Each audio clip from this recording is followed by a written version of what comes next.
Stand Kargil में मौजूद है और टैक्सी स्टैंड करगिल की जानिब से हर वक्त एडमिनिस्ट्रेशन के सामने एक अहम डिमांड रहता है।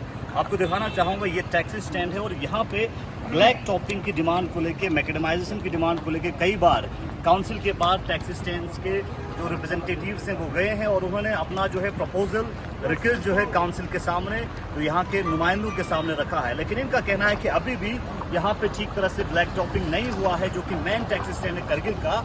उस वजह से यहाँ पे जो टैक्सी ओनर्स हैं, टैक्सी ड्राइवर्स हैं, उन्हें काफ़ी दिक्कतों का सामना करना पड़ता है। इस वक्त हमारे साथ इसी विषय पे बात करने के लिए president taxi union Kargil Mustafa साहब ज्वाइन कर चुके हैं। सर, क्या कुछ कहना चाहेंगे खासकर इस ब्लैक टॉपिंग को लेकर? और साथ ही साथ मेंबर ऑफ पार्लियामेंट लद्दाख ने भी टैक्सी स्टैंड करगिल में दौरा किया और उनके साथ आप लोगों की किस तरह की डिमांड जो है उनके सामने रेज किया?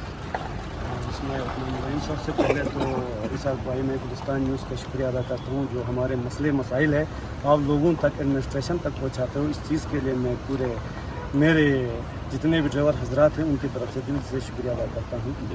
तो आपको बखूबी इल्म है कि पिछले इतने साल से हमारी ये डिमांड रही है कि भाई यहाँ मैकेडमाइजेशन होनी चाहिए, क्योंकि जब भी कोई टूरिस्ट आता है तो आपको सबसे पहले आपके स्टैंड पे उतरता है, तो इसी स्टैंड से अंदाज़ा लगाता है कि आपकी शहर का क्या हालत है। तो ये मालूम होना चाहिए हमारी एडमिनिस्ट्रेशन को भी भाई, जब भी कोई व्यक्ति अदर स्टेट से आता है तो सबसे पहले टैक्सी स्टैंड उतरता है। तो हम कोशिश कर रहे हैं, हमने कई बार हम हिल कौंसल भी चले गए, एडमिनिस्ट्रेशन के पास भी चले गए, कहे कि भाई हमें यहाँ ब्लैक टॉपिंग किया जाए, तो अभी तक ये मुद्दा कहीं तक पहुँचा नहीं। तो आज मैं अपना MP साहब को यहाँ पे दावत दिया था, तो हमें उम्मीद है उसके पास भी हमने यही मेमोरेंडम में यही रखा था कि भाई सबसे पहले जो है हमें यहाँ ब्लैक टॉपिंग किया जाए। तो हमें उसने आश्वासन दिया है कि भाई कुछ ही दिनों में मैं ये करूँगा, तो हमें उम्मीद है इंशाल्लाह MP साहब जो है ये हमारा मसले को हल करेंगे। हाँ सर, इससे पहले काउंसिल के पास आप लोग गए हैं, तो काउंसिल की तरफ से किस तरह के रिस्पॉन्स मिला है?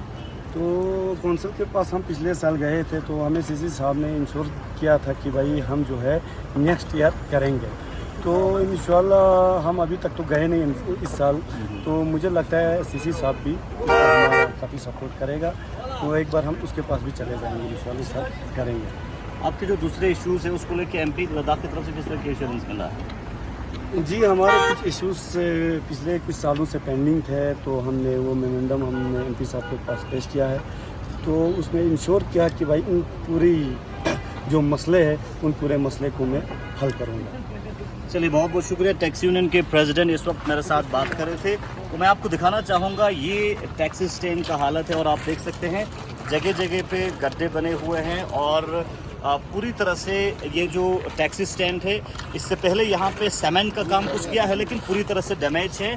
और जो टैक्सी यूनियन के जो रिप्रेजेंटेटिव्स या ड्राइवर्स का कहना है कि जब टूरिस्ट लेके यहाँ पे पहुँचते हैं तो सबसे पहले टैक्सी स्टैंड पे पहुँचते हैं और उसके बाद जो है कहीं ना कहीं उनको भी अपने टैक्सी स्टैंड के खस्ताहाली को मद्देनजर रखते हुए दिक्कतों का सामना करना पड़ता है। तो डिमांड कर रहे हैं कि एडमिनिस्ट्रेशन से जल्द यहाँ पे जो है ब्लैक टॉपिंग किया जाए, मैकेडमाइज किया जाए, ताकि टैक्सी स्टैंड जो कि फेस कहा जाता है उसका हालत बेहतर दिख सके और शहर के ब्यूटिफिकेशन में कंट्रीब्यूशन दे सके। आप देखते हैं गुलिस्तान न्यूज़, खबरों के अपडेट्स।